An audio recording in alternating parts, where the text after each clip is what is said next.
प्राचीन भारत के इतिहास के अधिकांश अभिलेख कहाँ पर उत्कीर्ण है? तो प्राचीन भारत के इतिहास के अधिकांश अभिलेख जो है पाषाण शिलाओं पर, ताम्रपत्रों पर, स्तंभ और दीवारों पर, यानी कि इनमें से सभी आंसर इसका हो जाएगा। जो प्राचीन भारतीय इतिहास को जानने का स्रोत था, तीन स्रोत था, एक पुरातात्विक स्रोत था, साहित्यिक स्रोत था और विदेशी यात्रियों का स्रोत था। जो मेरा पुरातात्विक स्रोत है उसको जानने का मतलब जो है वो पाषाण शिलाओं पर अधिकांश मिलता था, ताम्रपत्रों पर, स्तंभ, दीवारों पर, इसलिए इसका आंसर इनमें से सभी हो जाना चाहिए। सबसे प्राचीन अभिलेखों से मध्य एशिया के बोगाजकाई से प्राप्त अभिलेख है। इन पर किस वैदिक देवता का उल्लेख नहीं मिलता है?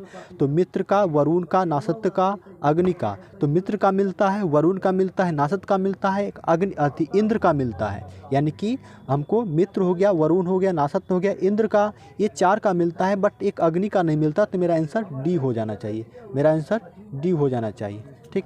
किस अभिलेख से अगर बात किस अभिलेख से ऋग्वेद की तिथि ज्ञात करने में मदद मिलती है?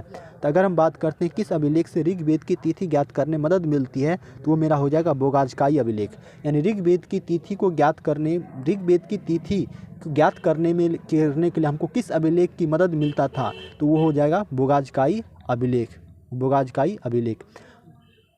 भारत के सबसे प्राचीन अभिलेख अशोक के हैं, जो लगभग कितने वर्ष पूर्व के हैं? तो 261 ईस्वी पूर्व के हैं। यानी कि भारत के जो सबसे प्राचीन अभिलेख अशोक के हैं, जो लगभग कितने वर्ष पूर्व के हैं? तो 261 वर्ष पूर्व के हैं। अगला क्वेश्चन है, किस विद्वान ने केवल अभिलेख के आधार पर ही अशोक के इतिहास लिखने का सफल प्रयास किया था? यानी कौन सा ऐसा विद्वान था जो केवल अभिलेख के आधार पर ही अशोक के इतिहास को लिखने का सफल प्रयास किया था? तो डी.आर. भंडारकर है। कौन है? डी.आर. भंडारकर।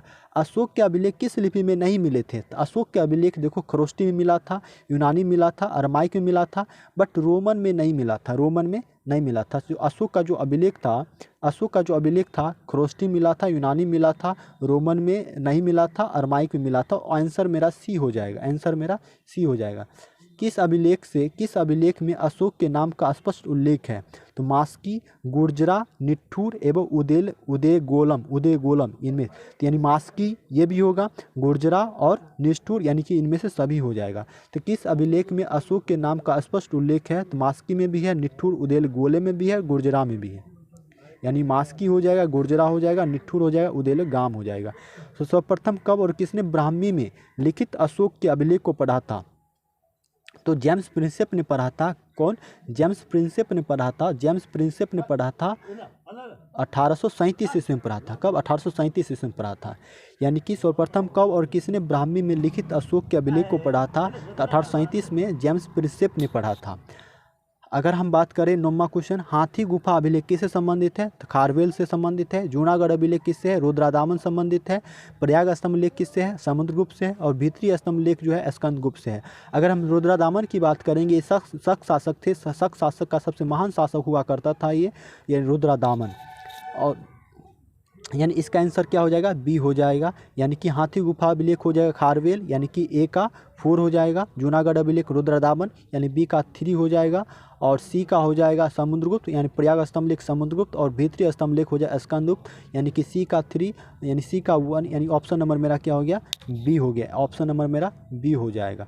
किस अभिलेख से मध्य भारत में, अब देखो किस अभिलेख से मध्य भारत में भागवत धर्म को विकसित होने का प्रमाण मिलता है? तो भागवत धर्म को विकसित होने का जो प्रमाण मिलता है ना, गरुड़ स्तंभ अभिलेख से। गरुड़ स्तंभ लेख को हम विदिशा या बेसनगर के नाम से भी जानते हैं। गरुड़ स्तंभ लेख को हम विदिशा या बेसनगर के नाम से भी जानते हैं। अगर क्वेश्चन आता है कि विदिशा या बेसनगर किस राज्य में पड़ता है, तो मध्य प्रदेश में पड़ता है। और ये विदिशा गरुड़ स्तंभ लेख का संबंध किस अभिलेख से है?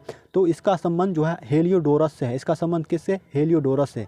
गरुड़ स्तंभ लेख का संबंध किससे? हेलियोडोरस से है। अब देखो क्वेश्चन नंबर 11, ऋग्वेद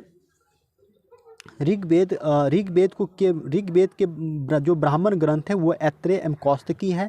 यजुर्वेद के शतपथ तैत्तिरीय, सामवेद के पंचविंश षड्विश, अथर्ववेद का गोपथ हो गया। ऋग्वेद के अगर ब्राह्मण ग्रंथ की बात करोगे तो ऐत्रेय एवं कौस्तकी हो गया। यजुर्वेद के शतपथ एवं तैत्तिरीय हो गया। सामवेद के पंचविंश षड्विश हो गया। अथर्ववेद का गोपथ हो गया। तो ये ऑप्शन नंबर इसका देखो, ए का ऋग्वेद का हो जाएगा 2, यानी ए का 2। यजुर्वेद का शतपथ एवं तैत्तिरीय हो जाएगा, यानी कि बी का हो जाएगा मेरा 1। और सामवेद का मेरा हो जाएगा, सामवेद का पंचविश षड्विश हो जाएगा, यानी कि सी का मेरा हो जाएगा 4, और अथर्ववेद का मेरा हो जाएगा, अथर्ववेद का यानी डी का मेरा हो जाएगा, यानी गोपथ यानी डी का मेरा हो जाएगा 3, यानी कि मेरा आंसर क्या हो जाएगा 11 का ए, 11 का ए आंसर हो जाएगा, 11 का ए आंसर हो जाएगा। ठीक।